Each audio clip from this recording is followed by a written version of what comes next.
up, lords and ladies? Welcome back to another video on this channel. So in today's video, I'm going to be sharing with you 5 life hacks that is going to make your life so much easier when it comes to keeping your bearded dragon. Let's face it, keeping reptiles, especially bearded dragons, is fun, but sometimes it can be a pain in the butt. So today I'm going to give you guys these 5 hacks in hopes to make your life so much easier. So with that being said, let's get started with the video. Let's go. Okay, hack number 1. Now, it's an ongoing problem in the reptile community where you often hear people complain about losing their tongs. Now, this is something that I struggled with my whole life. Like, I thought I was going crazy, to be honest. I thought I was like losing my memory. Maybe I was getting Alzheimer's. I don't even know the word. I already forgot it. Alzheimer's? Alzheimer's? Man, I'm really getting old. But regardless, I think losing our tongs is something that we all have in common. When we go feed our bearded dragon, we might misplace it. When we go get the salad, we might leave it in the refrigerator. We might decide to go use the washroom, and for whatever reason, we decided to bring the tongs with us.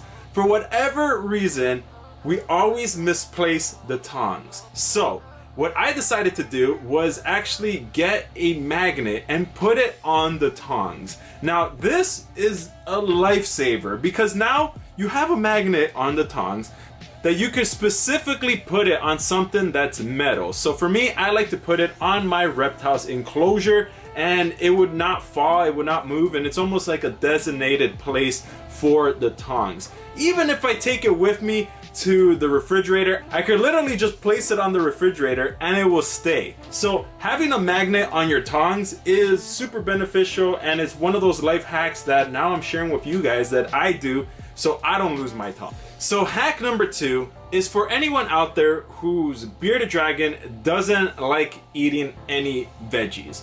So what I decided to do was to do the good old switcheroo. Now I'm starting to see more and more people do this, which is awesome, but all you have to do is get your favorite bearded dragon's treat and get a piece of veggie, and what you're going to be doing is kind of tricking your bearded dragon into thinking that they're going to be eating their treat and last second swapping it and giving them their veggie instead. Now this is kind of mean and kind of cruel, but at the same time, bearded dragons need to eat their veggies, and I find this way you're kind of teaching your bearded dragon, you know, that veggies don't taste that bad, and maybe eventually your bearded dragon could start just eating veggies on its own. You can literally go through the whole entire dish of veggies and do this, because bearded dragons, they're not the smartest tool in the... Wait, what? What's the saying? Oh my goodness, this is gonna look so bad on Not the sharpest tool. Damn, does that mean I'm not the sharpest tool? Damn. Now, hack number 3 is to subscribe to this channel. Hey, look, you made it this far, all right? You made it this far. That means you are enjoying the video. So be sure to give this video a thumbs up and subscribe to the channel. Okay, no, but enough of that shameless plug. Hack number 3. This one is pretty straightforward, but it's something that took me a while to fully understand, and that is to get your bearded dragon to like baths is nearly impossible. So you gotta do it at a time where they don't have much energy to fight you, if that makes sense. It's kind of evil when I say it out loud. It's a lot more easier saying it in my head.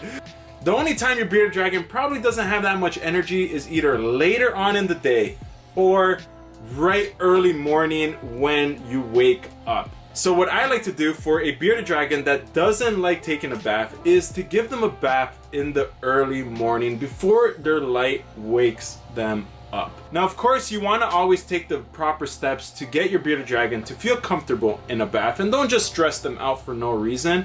But sometimes bearded dragons, they need a bath because they stepped on their own poop, and you need to go in there and scrub their feet. And if they're constantly moving and trying to bite you, it's gonna be a challenge. So doing this early morning, you know, sort of as a way to wake them up, even though it sounds a little bit mean, it gets the job done, and at the end of the day your bearded dragon might give you the side eye, but at least your bearded dragon will be clean and will be away from any diseases or any infections from just being dirty all the time. So if you really need to give your bearded dragon a bath, try super early in the morning before they wake up. Now hack number 4 is gonna help you catch that loose cricket that just somehow escaped and now is loose in your house and is driving you crazy. Let's face it, even though I love the sound of the jungle and I love the idea of, you know, being in the wilderness and just hearing, you know, beautiful animals chirp away,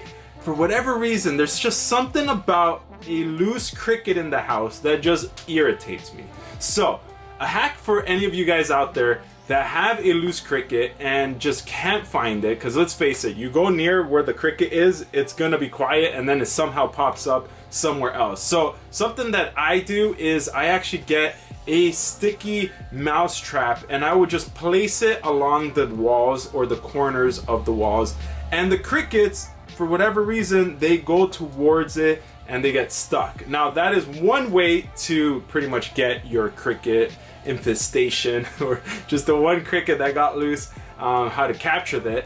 Now another way, a less painful way out, is to get a paper towel roll. Now this, you could place it in the corners of your room or your reptile room, and one thing I've noticed about crickets is that they like being in these paper towel rolls. Sometimes when I have a bunch of crickets, I would actually place one with them and they would just all be in there, and it'll make it easier to feed my bearded dragons that way. But if you put it out, you know, in a corner or somewhere where you hear the cricket will go in there, and maybe later on in the day you could just go cover the two sides and hopefully it's a cricket in there and not a mouse. But those are two ways that you could capture a loose cricket that's in the house.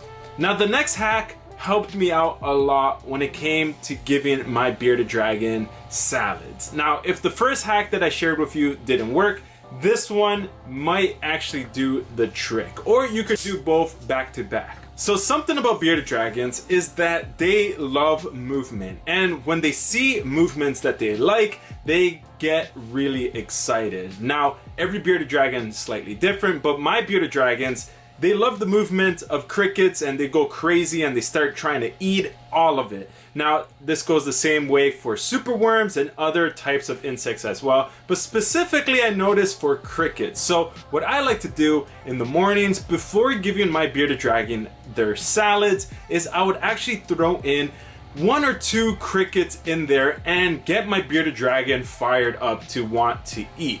Now this is going to motivate him, and you're going to see my bearded dragon go towards the dish where I'm going to now throw in some salad. Now this is going to get my bearded dragon to either do 2 things. Either just look at the salad or be like, you know what, this kind of looks somewhat like crickets, let me try it out.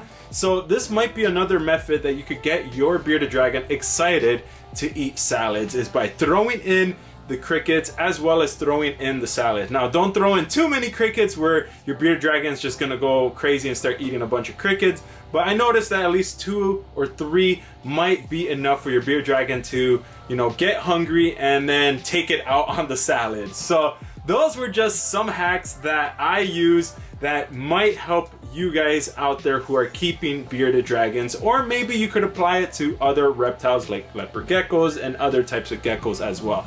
But hopefully you guys enjoyed this video. If you guys did, be sure to give it a thumbs up and be sure to subscribe to the channel if you haven't already. But with that being said, I'm Lord of Lion, keep the blood pumping, and I'll see you guys in my next video. Here we go. Peace.